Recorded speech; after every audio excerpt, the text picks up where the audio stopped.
Hola, bienvenido. Qué alegría poder saber que tú estás una vez más listo para el estudio del santuario, que es la temática de esta temporada de Biblia Fácil.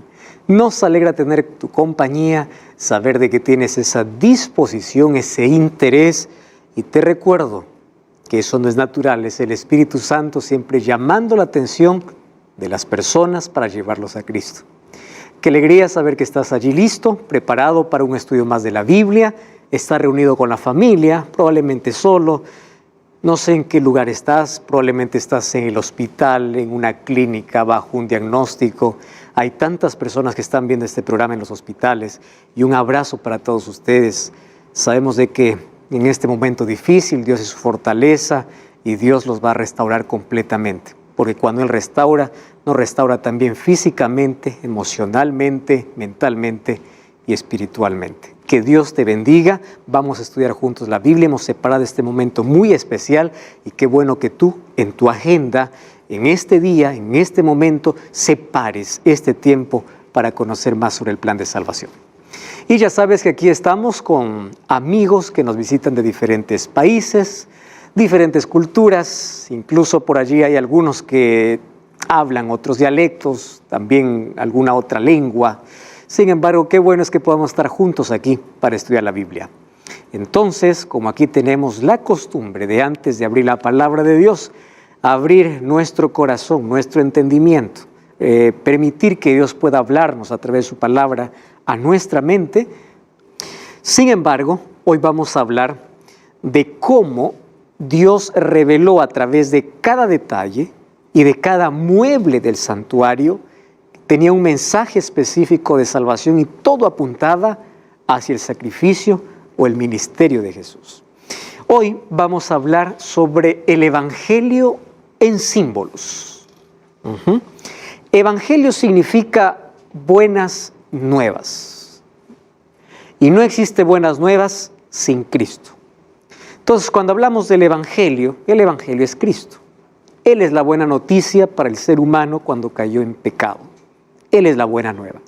Ahora, ¿cómo fue conocido Cristo en el Antiguo Testamento? Porque nosotros vemos que en el Nuevo Testamento encontramos ya el ministerio de Cristo, encontramos la obra de Cristo, el sacrificio de Cristo. Mas, ¿cómo era visto Cristo en el Antiguo Testamento? Ellos solamente seguían una nube, seguían una antorcha en el caso del santuario. Les dije que cuando descendió una nube para cubrirlos del sol en el día o una noche para calentarlos en el frío, y esa nube o esa antorcha de fuego los guiaba, era la presencia de Dios con ellos, era la manera evidente como ellos sabían de que Dios está con ellos. Ahora, Jesús, ¿quién era Jesús? ¿Cómo aparecía Jesús? Entonces vamos a encontrar que Cristo o el ministerio, la obra que Él iba a hacer, estaba todo representado en el santuario. Entonces, cuando hablamos del Evangelio, estamos hablando de Cristo. Entonces, ¿cómo a través de símbolos la gente esperaba a Jesús? Ese es nuestro tema de hoy. Entonces, vamos a hacer un breve repaso de lo que nosotros ya hemos visto hasta aquí. Dios mandó construir a Moisés un santuario. Hoy existe una réplica allá en Timnat, en Israel. De paso, quiero aprovechar allí porque grabamos un DVD en Israel, Santuario El Camino de Dios. Y este DVD fue grabado en parte en ese lugar, en esa réplica que hicieron de santuario. Y este DVD está disponible para todos nuestros amigos, ustedes también. Solamente tienen que solicitarlo a nuestro número de WhatsApp, que es más 5512-98-100-1460. Envía un mensaje al WhatsApp y allí vas a recibir entonces un DVD o un DVD totalmente gratis para profundizar el estudio. Entonces este DVD lo grabamos allá. Esta fotografía que ustedes ven aquí en la pantalla es del santuario que allá hay. Nosotros grabamos en ese lugar exactamente. Y allí está más o menos una réplica, una figura, una imagen del santuario que Dios mandó a construir a Moisés. Porque recordemos que ese santuario que un día era una tienda, Un día fue destruido y todas las cosas que habían allí, ¿a dónde pasó? Al templo que Salomón edificó. Hoy solamente encontramos una réplica allí. Ahora, ese santuario que Dios mandó a construir a Moisés fue construido bajo la dirección divina en cuanto a modelo, en cuanto a estructura, en cuanto al arte, los muebles, todo lo que había en el santuario fue dicho o fue mostrado por Dios a Moisés. Y aquí ya vimos también que existe un santuario celestial, existe un santuario en el cielo, que es la morada de Dios. Un día ese santuario fue contaminado con la entrada del pecado. Y si el santuario comenzó en el cielo, significa que allí tiene que ser resuelto en el mismo santuario. Y a través del santuario Dios mostraba a su pueblo cosas interesantes del Evangelio, es decir, de Cristo. El pueblo de Israel comprendía quién era Cristo a través del santuario. Y un asunto interesante que tenemos que analizar es que el santuario siempre estaba en el centro de todo el campamento de Israel. Cuando ellos estaban yendo hacia la tierra prometida, el santuario quedaba en el centro y todas las tribus estaban alrededor y todas las carpas del campamento estaban con vista ¿dónde? Al santuario. Entonces lo primero que veía un israelita cuando abría los ojos cada mañana, al abrir su tienda, ¿qué cosa era? Santuario. Le hacía recordar ¿qué cosa? La presencia de Dios. Y qué lindo es que nosotros hoy, al abrir nuestros ojos, lo primero que podamos ver sea la gloria de Dios, la presencia de Dios, correr a la presencia de Dios. Ahora fíjense, aquí encontramos las tribus alrededor del santuario, y el santuario era el centro de la vida de Israel.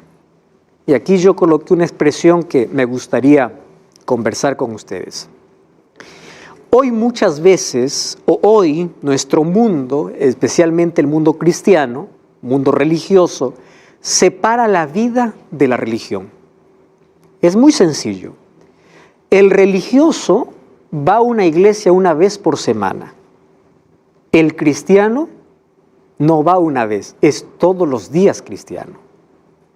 Entonces ahí está la diferencia de un religioso con un cristiano, de tener una intimidad con Dios a simplemente tener una careta, tener una máscara de religiosidad. Entonces religiosos hay millones, y el religioso tiende a separar la vida de la religión. Por ejemplo, un día por semana cambia, ¿verdad? El rostro, vestimenta, cambia sus palabras, un día. Y el resto de la semana vive como perdido, religioso. En cambio, ¿qué era el santuario para el pueblo de Israel? Era el centro de la vida. El santuario no era el centro religioso, era el centro de la vida. Es decir, la vida de ellos giraba alrededor de la presencia de Jehová. Que eso es lo ideal. Para eso somos llamados. Las fiestas que eran celebradas en el año giraban alrededor del santuario. Los servicios alrededor del santuario. Ellos vivían mirando al santuario. Es decir, ellos no podrían vivir sin el santuario. Era el centro de la vida, no era un centro religioso. Ahora, eso era el plan de Dios, siempre para el pueblo. ¿Qué cosa ellos tenían que recordar del santuario? Recordemos que en el santuario habían símbolos que apuntaban al ministerio de Cristo. Por eso, si nosotros queremos hablar de Cristo en su ministerio y en todas las cosas que hace, tenemos que ir al santuario. Porque todo lo que se veía y se hacía en el santuario apuntaba ¿a quién? A Jesús. Entonces el santuario es un tema cristocéntrico. Es el centro de todo lo que hacía. ¿Y qué cosas se veía en el santuario? En el santuario se veía la malignidad del pecado y la benignidad de Dios. A través de la muerte, a través de los sacrificios de los animales inocentes, se veía la malignidad del pecado y la bondad de Dios para poder restaurar y para poder perdonar al ser humano que estaba pecador. Ellos entendieron la gracia, entendieron el ministerio de Cristo a través de símbolos. Por eso hoy vamos a analizar primero cuál es el propósito de que Dios mandó a construir el santuario. Por ejemplo, número 1, ser la morada de Dios entre su pueblo. Número 2, allí tendría que depositarse la ley de Dios. Éxodo 25, 16, 31, 18. A través del santuario, ellos tenían que comprender el plan de salvación y enseñar a las generaciones. Entonces, ¿cómo era enseñado, por ejemplo, el plan de salvación de Adán hasta Moisés? Vía oral. La importancia de la educación en la casa. Esto no era un asunto de escuelas, de profesores, no, de casa. Ellos iban transmitiendo, los niños iban mirando, iban preguntando, y los padres iban respondiendo, y ellos iban transmitiendo de generación en generación, ¿qué cosa? Que ellos estaban esperando a un Mesías. Ahora, qué interesante es Dios para enseñar. Cuando Cristo vino a la tierra, la manera como Él enseñaba, lo hacía a través de parábolas. Porque nuestra atención es despertada cada vez que escuchamos una historia. No importa el tipo de historia. Si es una historia, despierta nuestra atención. Jesús contó parábolas. De esa manera llegaba con el Evangelio al corazón de ellos. Y en el Antiguo Testamento, ¿cuál era la manera didáctica de Dios para enseñar el plan de salvación? El santuario. Era la manera didáctica para decirte cuánto cuesta tu salvación. Lo hacía a través de imágenes. Han visto los niños en la educación primaria, ¿verdad? Jardín de educación primaria. Para hacerles entender tiene que ser con imágenes. Así Dios enseñaba a su pueblo. Cristian, ¿verdad? Sí, Cristian. Pastor, mencionaste que desde Adán hasta Moisés tuvieron un tipo de educación. Bueno, en sí todo el Antiguo Testamento fue de generación en generación. Mi pregunta es, ¿por qué Dios esperó el momento de Moisés para hacer el tabernáculo? Para enseñar al pueblo sobre el plan de salvación. Porque hasta los patriarcas nosotros tenemos que ellos entendían bien el plan de salvación y iban transmitiendo de generación en generación. Solo que de allí el pueblo de Israel cae en esclavitud. Y no había manera de que ellos, privados de su libertad, puedan entender. Y una de las cosas que ocurrió es que esa transmisión oral sobre el plan de salvación se fue perdiendo. Por el castigo, por la esclavitud. ¿Qué cosa hizo Dios? Primero los sacó, los hizo libres. Y después que les dio libertad, los sacó de la esclavitud y les llevó a la tierra que había prometido ya a los patriarcas. Prometió para Abraham. Dijo, esta será la tierra para ti, para tu descendencia. Y es allí donde Dios una vez más les hace recordar. Vamos a descubrir en esta temporada que las cosas que Dios manda a Moisés a decir al pueblo no eran cosas que ellos no sabían. Eran cosas que ellos habían olvidado. Por ejemplo, la ley de Dios, antes de que Dios lo escriba con su dedo, ellos conocían. Solo que ellos olvidaron en la esclavitud. Y una de las cosas lindas es que Dios primero te liberta. Y una vez que te liberta, te enseña en la libertad. Entonces, como el sistema de sacrificios en la esclavitud de Egipto probablemente fue menguando, se fue perdiendo, era el momento que Dios los liberte, los haga libres, los saque para nuevamente hacerles recordar el plan de salvación que estaban olvidando. Y así los condujo hacia la tierra de Canaán. Muy bien, a través del sistema de sacrificios se mantenía viva la única verdad. Hebreos capítulo 9, versículo 22, es la verdad que todo pecador necesita conocer. Allí dice que sin derramamiento de sangre no hay perdón de pecados. Miren esa verdad, Hebreos, el Nuevo Testamento, capítulo 9, versículo 22, dice así, y casi todo es purificado según la ley con sangre. Sin derramamiento de sangre no se hace remisión.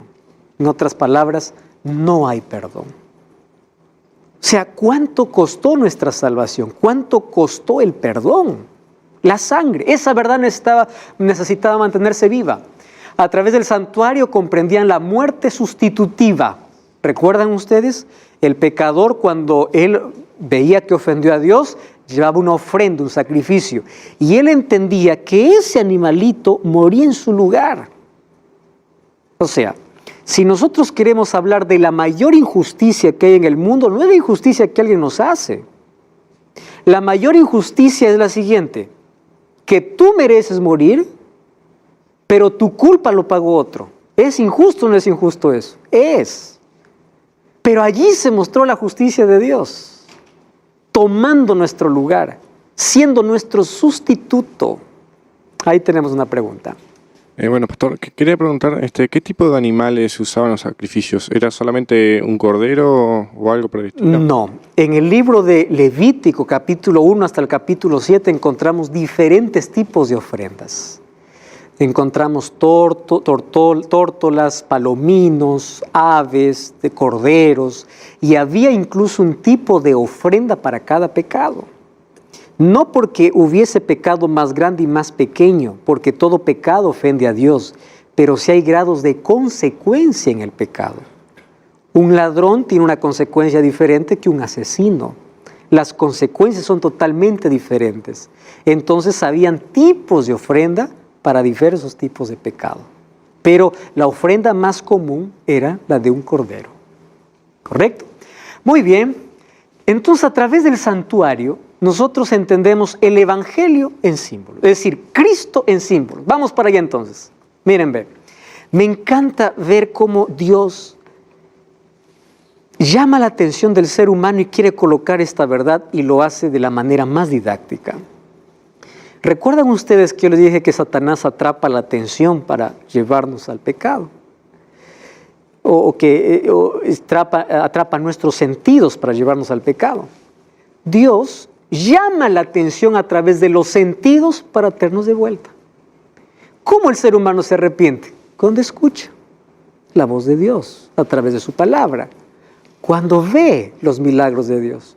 Cuando experimenta. Entonces, los sentidos que Satanás lo puede usar para desviarte son los sentidos que Dios puede usar para traerte. Entonces, allí vemos que en el santuario Dios usó los 5 sentidos.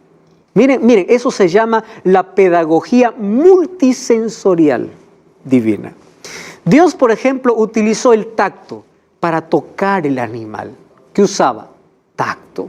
Antes del sacrificio, el animal era tocado porque los pecados se transferían a la víctima que iba a tomar tu lugar. Usaba el oído porque el sacerdote pronunciaba las bendiciones. El oído. El sacerdote a veces tocaba el shofar, que vamos a ver en la próxima lección, para una fiesta. Oído. Utilizaba la vista. ¿Cómo? Los muebles. A través de los muebles había un mensaje. El olfato. ¿Recuerdan el altar de incienso que siempre se colocaba incienso? Y cuando salía del santuario, el olor se expandía incluso por el campamento. Olfato. Utilizaba el gusto porque algunos sacrificios o algunas ofrendas ellos comían. Por ejemplo, en la fiesta de la Pascua el cordero era comido. Entonces, los sentidos eran también usados. Era la manera didáctica como Dios decía, yo te amo y yo tengo un plan para ti. Vamos entonces a ver qué representaba cada uno de los muebles. Número 1, fuente de bronce. Éxodo 30, 18 al 21, ya leímos ese texto. Dice que había una fuente que era de bronce, que es el lavatorio, la fuente de agua, que es la que nosotros tenemos aquí, que incluso tenemos agua. Nosotros ya dijimos que aquí se la daba el sacerdote antes de oficiar, antes de tomar la sangre, antes de poder oficiar o entrar al lugar santo. Se lavaba las manos y los pies. Ahora, presten atención. Ese altar o esa fuente con agua tenía lecciones de pureza y eso despertaba la necesidad de una limpieza no solamente física, sino también, ¿qué cosa? Espiritual. La limpieza no solamente tenía que ser de manos, también de mente. Otra cosa, ¿a qué representaba esa agua? Miren lo que dice Juan 7:37. ¿Alguien toma el micrófono, por favor? Lee, también está aquí en la pantalla. ¿Alguien quiere leer? Por favor. Vamos allí. Puede leer. En el último y gran día de la fiesta, Jesús puso en pie y alzó la voz, diciendo, si alguno tiene sed, venga a mí y beba. Jesús está hablando. Era la fiesta, dice. Era la fiesta de los tabernáculos que Jesús fue, allí en Jerusalén. Jesús se levantó y dijo, si alguno tiene sed, venga y beba. ¡Wow! ¿A qué representaba el agua entonces? A través del agua que purifica, que limpia las manos, que que limpia los pies, y esta agua podía limpiar el corazón. ¿A qué representaba esta agua? Que Cristo puede purificarte. Entonces, el agua era el símbolo ¿de qué? De Cristo. O sea, Cristo era mostrado en todo lo que había. ¿Quieren otro texto? Juan capítulo 4. ¿Recuerdan ustedes cuando Jesús se encontró con la mujer samaritana? Miren, Juan capítulo 4. Ahí encontramos un diálogo que tiene con la mujer samaritana. Vamos a leer el versículo 13. Dice así: Jesús le respondió y le dijo: cualquiera que bebe de esta agua volverá a tener sed, pero el que bebiere del agua que yo le daré no tendrá sed jamás. ¿Qué está diciendo Jesús? Yo soy la verdadera fuente de agua. Entonces, si los israelitas miraban siempre la fuente de agua como símbolo de purificación, cuando Jesús dijo yo soy el agua, ellos tenían que relacionar que eso representaba a Él. ¿Ustedes saben cuál es el último llamado que Dios hace a toda la humanidad? Apocalipsis 22, 17. Miren, la Biblia está finalizando allí, y Apocalipsis capítulo 22, versículo 17 dice así: el Espíritu, que es el Espíritu Santo, y la esposa, que representa a la iglesia, dicen ven. Y el que oye diga ven. Y el que tiene sed, venga. Y el que quiera, tome del agua de vida. ¿Quién es el agua de vida? Cristo. ¿A dónde te lleva el Espíritu? A Cristo. ¿A dónde te lleva la iglesia? A Cristo. Porque a Él representaba esa fuente de agua. Ahora, ¿cómo eso se aplica en la vida?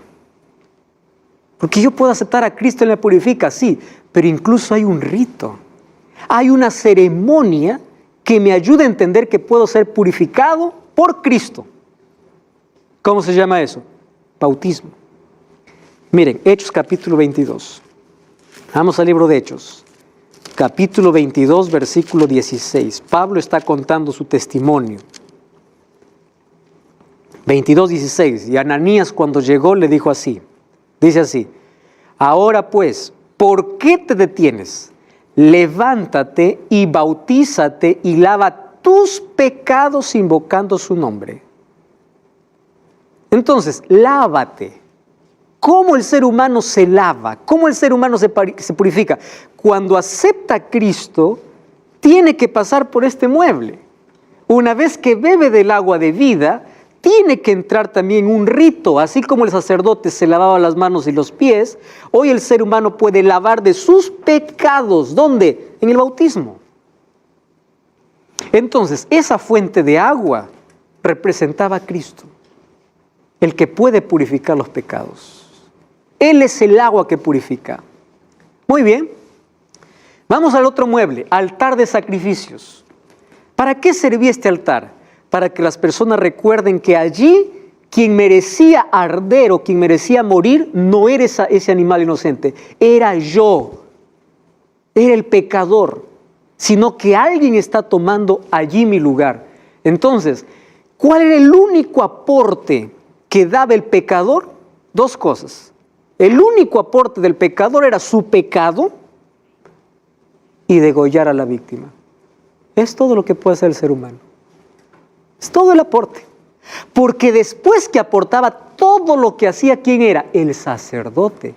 Por eso vamos a descubrir en esta temporada que Jesús era la ofrenda y el sacerdote. Todo lo que hacía el pecador era venir trayendo su pecado y dando muerte a un inocente. Eso era todo el aporte. Todo lo demás hacía el pecador. Eso es la gracia de Dios. Todo lo que tienes que hacer es ir. Ahora, en el altar de sacrificio, nosotros encontramos un sustituto y un sacerdote. Y cada vez que moría un animal, se veía la gravedad del pecado. Ahora, mis amigos, recuerden un asunto muy interesante. Este altar del holocausto, ¿a qué representaba? Al Calvario. Así como aquí morían todos los días, se ofrecían ofrendas y moría un cordero, mañana y tarde. Aquí como se derramaba la sangre inocente de animales, sustituyendo al pecador, un día este altar se levantaría en forma de una cruz. Pero ya no para morir todos los días, porque el verdadero Cordero de Dios era Cristo. Todo lo demás, ¿qué cosa era? Símbolo. ¿Recuerdan ustedes cuando Juan vio a Jesús viniendo al río Jordán para ser bautizado? Juan dijo, este es el Cordero de Dios que quita el pecado del mundo. Juan 1:29. Este es el Cordero. Durante todos los años que ellos ofrecían el sacrificio, por la fe miraban ¿a quién? A Cristo. Nosotros hoy por la fe vemos lo que Cristo hizo. Ellos por la fe veían lo que Cristo iba a hacer. Pero todos fuimos alcanzados por esa maravillosa gracia. No cambies el canal, vamos a una breve pausa y estamos de regreso. Esto es Biblia Fácil. Ya sabes que puedes solicitar totalmente gratis el estudio bíblico en formato DVD, Santuario El Camino de Dios. Todo lo que tienes que hacer es enviarnos ahora mismo un mensaje a nuestro WhatsApp más 5512 9810 1460. Y vas a profundizar más tu conocimiento incluso sobre esta temática interesante que es el santuario. Muy bien amigos, estamos hablando sobre el Evangelio en símbolos y vimos que cada mueble del santuario representaba a Cristo. Esa fuente de agua representaba a Cristo, quien purifica de los pecados. Este altar del holocausto representaba ¿qué cosa? La cruz del Calvario, donde Cristo iba a morir en nuestro favor. Pero el santuario tenía más muebles. Vamos a ver si los otros muebles también representan a Cristo. Miren lo que dice Hebreos 9, 13 y 14. Porque si la sangre de los toros y de los machos cabríos... Zulma, ¿puedes leer ese texto, por favor? Vamos allí. Porque si la sangre de los toros y de los machos cabríos y las cenizas de la becerra, rociadas a los inmundos, santifican para la purificación de la carne, ¿cuánto más la sangre de Cristo, el cual mediante el Espíritu eterno se ofreció a sí mismo sin mancha a Dios, limpiará vuestras conciencias de obras muertas para que sirvéis al Dios vivo?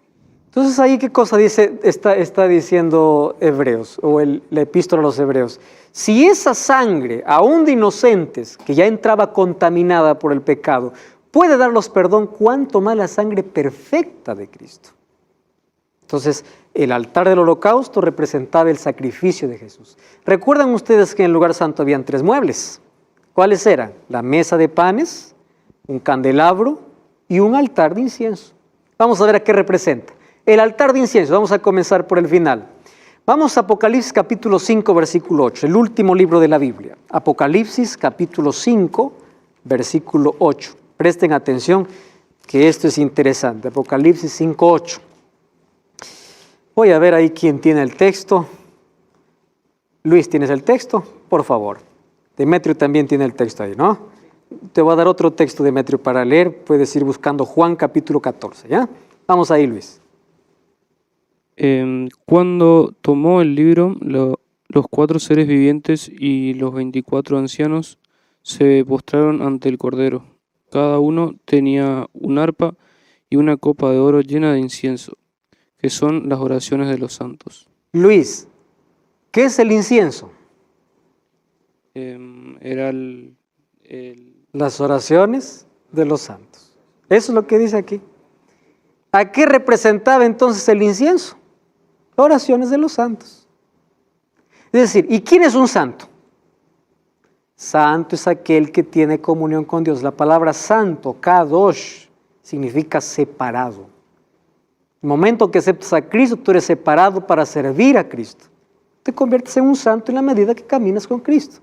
Dime con quién andas, te diré quién eres. ¿Con quién andas? Con Cristo. Cristo es santo, tú eres santo. Ah, no, pero soy pecador. Tú pecas, es verdad, tenemos naturaleza pecaminosa.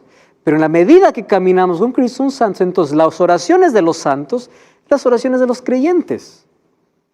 Demetrio, ¿qué dice Juan capítulo 14, versículo 13? Y todo lo que pidáis al Padre en mi nombre, eso haré para que el Padre sea glorificado en el Hijo. Muy bien, presten atención. Apocalipsis dice que el incienso representaba ¿qué? Las oraciones. ¿Está bien? Entonces, toda oración llega como incienso, como un olor grato. Sin embargo, Juan 14 dice así, todo lo que pidieres. Entonces, toda oración que llega al cielo va dirigida en nombre de ¿quién? En nombre de Jesús. Jesús dice, todo lo que pidieres en mi nombre. Entonces, incluso el altar de incienso, que representa las oraciones de los santos, también representa ¿qué cosa? La intercesión de Cristo, porque cada vez que pedimos, Él nos responde cuando oramos en su nombre. Eso también representaba a Cristo. Recordemos que el incienso era para perfumar el ambiente contaminado por la sangre. Mas ahora dice Apocalipsis que representa las oraciones de los santos. Y esas oraciones son llegadas ante el trono de la gracia por el nombre de Cristo. Representa también a Cristo. La mesa de los panes. Juan capítulo 6, versículo 35. ¿Recuerdan que Jesús dijo, yo soy el agua de vida, o Él es la fuente del agua verdadera? Vamos a ver qué dice Juan capítulo 6, versículo 35. Juan capítulo 6, versículo 35. ¿Quién no leyó todavía aquí? Por favor, puedes leer. 6:35. Y Jesús les dijo, yo soy el pan de vida. El que viene a mí nunca tendrá hambre, y el que cree en mí no tendrá sed jamás. Muy bien. ¿A qué representaba el pan? A Cristo. Ustedes se dan cuenta que cada mueble era Cristo.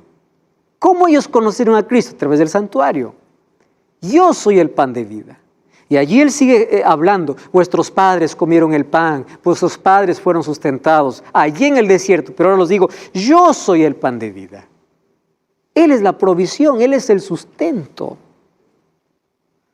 Así como nuestro cuerpo físico necesita alimento, pan para vivir, nuestro espíritu, cuando hablo de espíritu estoy hablando del aspecto, del área espiritual, necesita de Cristo para que la vida pueda estar completa. Entonces, Él es el pan de vida. Esos panes que eran cambiados cada semana, cada 7 días por los sacerdotes, era también el símbolo de Cristo. Y el candelabro, ahí mismo Juan capítulo 8, versículo 12. Juan capítulo 8, versículo 12. Griselda, ¿tienes ahí el texto? Por favor. Otra vez Jesús les dijo, yo soy la luz del mundo. El que me sigue no andará en tinieblas, sino que tendrá luz de la vida. Gracias. ¿Quién es el pan? Cristo. ¿Quién es la luz? Cristo. Yo soy la luz del mundo. El que me sigue no andará más en tinieblas. Todo representaba a Cristo. Y no solamente había esos muebles en el lugar santo. Recuerdan que falta todavía un mueble, ¿verdad? ¿Dónde? En el lugar santísimo. Cuando llegamos al lugar santísimo, encontramos solamente un mueble, una caja hecha de oro que tenía una tapa. ¿Cómo se llamaba esa tapa? No sé si ustedes recuerdan que les dije que puedan aprender esa palabra. Esa tapa se llamaba propiciación o propiciatorio. Ese era el nombre, propiciatorio. ¿Por qué? Hoy lo vamos a entender por qué propiciatorio. Al pie de la tapa, ¿qué cosa estaba? La ley de Dios. Y encima de la tapa, ¿qué estaba? La gloria de Dios. Entonces, lo que separaba la ley de la gloria, ¿qué cosa era? Una tapa. ¿Correcto? Muy bien, solo que en esa tapa habían 2 querubines. Y esos querubines estaban mirando. Hay personas que dicen, ya ve, pastor, entonces ahí habían imágenes y entonces no está mal hoy día postrarnos ante una imagen. Yo quiero sacar esa duda porque en el santuario es verdad que habían 2 querubines, 2 ángeles, 2 figuras de ángeles allí, mas yo quiero decir que no tiene nada que ver con las imágenes de hoy. ¿Por qué razón? Número 1, ¿quién veía esos querubines? Solo el sumo sacerdote una vez por año. ¿El pueblo lo adoraba? No. ¿El pueblo se arrodillaba? No. ¿El pueblo lo veía? No. Y el sumo sacerdote cuando entraba, no entraba a postrarse ante los querubines, sino ante la presencia de Dios. Es decir, los querubines no tenían nada que ver en la adoración. Era solo la representación de lo que había en el cielo. Entonces, ¿es diferente que hoy pueda arrodillarme delante de un ídolo y todo? Sí, lo es. Te voy a decir por qué. Miren, ve. Incluso, aunque tengas buenas intenciones, no, pero es por respeto a María, Pablo, etcétera. Y esto estoy hablando, por favor, con mucho cariño para mis hermanos católicos y todos aquellos que creen en algún santo. Préstame atención. Dios no se complace con eso porque Él es el único mediador, es el único intercesor. Cuando nuestra atención es llevada a otro lugar, es peligroso. Te voy a mostrar por qué.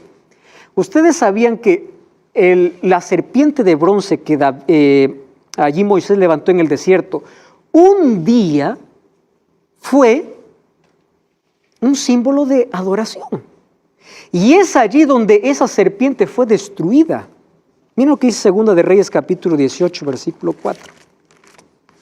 Segunda de Reyes. Ah, no, pero eso representaba a Cristo. Aunque represente a Cristo. Miren, Segunda de Reyes, capítulo 18, versículo 4. Es interesante ese texto. Dice así: quitó los lugares altos, quebró las imágenes, cortó los símbolos de acera, hizo pedazos la serpiente de bronce que había hecho Moisés. Ahora yo les pregunto, ¿acaso esa serpiente de bronce no representaba a Jesús? Representaba a Jesús, porque todo aquel que miraba a serpiente sanaba. Y aun cuando represente a Jesús, ahora ya no sirve más. ¿Por qué? Porque se convirtió en un lugar de idolatría. ¿Están entendiendo que estos querubines allí no son imágenes como las que hoy dicen que como en el santuario había imágenes, hoy también tenemos derecho a postrarnos ante imágenes? No tiene nada que ver. Ahora, vamos entonces para ese último mueble. Aquí nosotros encontramos la puerta del atrio. Aquí está el lugar santo, el lugar santísimo. Vamos a colocar los muebles. Ustedes ven ahí los muebles. El orden era esto, ¿verdad? Una fuente de agua, un altar, estaba el candelabro, los panes, un altar de incienso y finalmente, ¿qué cosa estaba? El arca, o allí el arca de testimonio, donde estaba la ley de Dios. ¿Está bien? Muy bien. Lugar santísimo, lugar santo y atrio. Los tres lugares del santuario. Presten atención.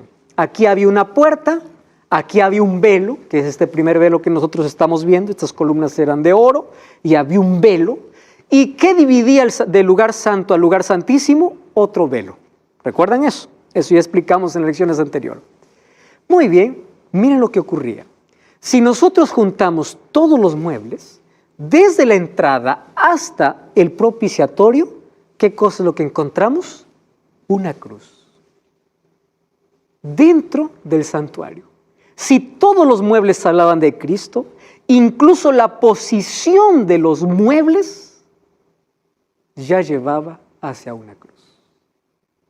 Aquí tenemos un solo mueble y aquí en los pies dos. Ahora, aquí hay una linda interpretación. Ahí está la cruz. Esto es el camino de justificación. ¿Por qué? Cuando tú aceptas a Cristo y te bautizas, Dios te justifica.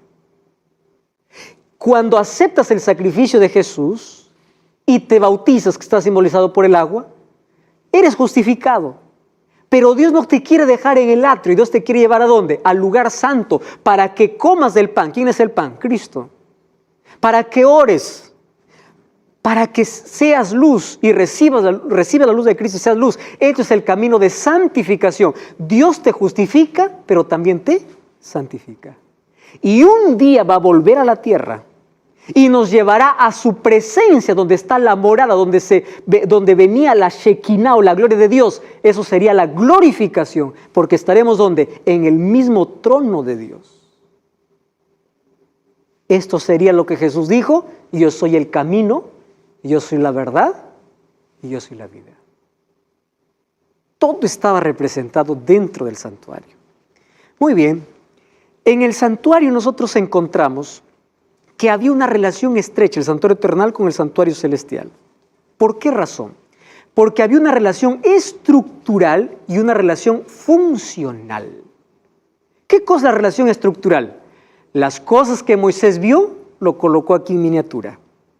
Y funcional, las funciones y los servicios que se hacían en el santuario, ¿qué cosa apuntaban? El ministerio de Jesús después de su muerte. Los muebles representaban la muerte de Jesús, pero los servicios que se hacían en el santuario representaban qué haría Jesús después de su muerte. ¿Por qué? Porque en los muebles encontramos que Jesús era la ofrenda o el sacrificio, pero después de su muerte ya no es más la ofrenda. ¿Qué cosa es? El sacerdote y el sumo sacerdote.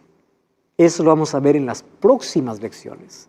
Entonces tiene una relación estructural, de estructura y de funciones. Todos los muebles que Moisés vio, él los hizo en la tierra. Pero todas las funciones que hacía en la tierra, un día Cristo los realizaría ¿dónde? En el cielo. Eso es el plan completo de salvación. Entonces ahí encontramos, en el lugar santo entraba solamente el sacerdote para realizar un servicio diario. Recuerdan que yo les mencioné, se realizaban 2 sacrificios por día, 9 de la mañana y 3 de la tarde. Todos los días. Esto se llamaba tamid, continuo. No había un día que no se realizaba. Y en el lugar santísimo entraba el sumo sacerdote para hacer una sola vez la limpieza o la purificación del santuario. Eso significa que si todos los muebles representaban a Cristo, las funciones que se hacían aquí también representarían a Cristo. ¿A dónde me lleva eso? Que un día Cristo iría al cielo para ser mi sacerdote. Pero luego sería, ¿qué cosa? Mi sumo sacerdote. Porque aquí había 2 funciones. Y en el cielo también habría 2 funciones de Cristo. Eso significa el ministerio bifásico de Cristo, como sacerdote y como sumo sacerdote. ¿Correcto? Ahora, en el servicio anual era un día muy diferente. En el servicio diario, el sacerdote aquí quemaba la ofrenda, el humo subía, pedía perdón por el pueblo, etc. Pero en el servicio anual no. En el servicio anual quien entraba en escena era el sumo sacerdote. Ustedes sabían que el sumo sacerdote antes de entrar a ese lugar, 10 días antes comenzaba su preparación. Hasta los calzoncillos tenía que cambiarse. Dice la Biblia que eran de lino para entrar al lugar santísimo. Él ofrecía sacrificio por él y por su familia. 7 días antes estaba aquí, en el santuario, en la presencia de Dios, antes de entrar al lugar santísimo. Y cuando llegaba ese día, habían 2 cosas que tenemos que entender. ¿Cuándo y cómo? ¿Cuándo? Eso vamos a ver después, pero le voy a dar un adelanto. Era el 10º día del 7º mes. El 7º mes era Tishri, que para nosotros sería octubre. Era un día que Dios le dijo a Moisés que ese día sería la purificación del santuario. En ese día se traían 2 machos cabríos. Se echaba suerte. Uno era para Dios y el otro era para Azazel. Azazel era un demonio, que por allí ellos conocían el nombre de un demonio en el desierto. Entonces, uno era dedicado para Dios. El que era dedicado para Dios representaba a Cristo porque moría. Y con la sangre de ese animal, el sumo sacerdote ingresaba hasta el lugar santísimo. ¿Y saben dónde asperjaba la sangre? En el propiciatorio. Les voy a explicar qué es el propiciatorio.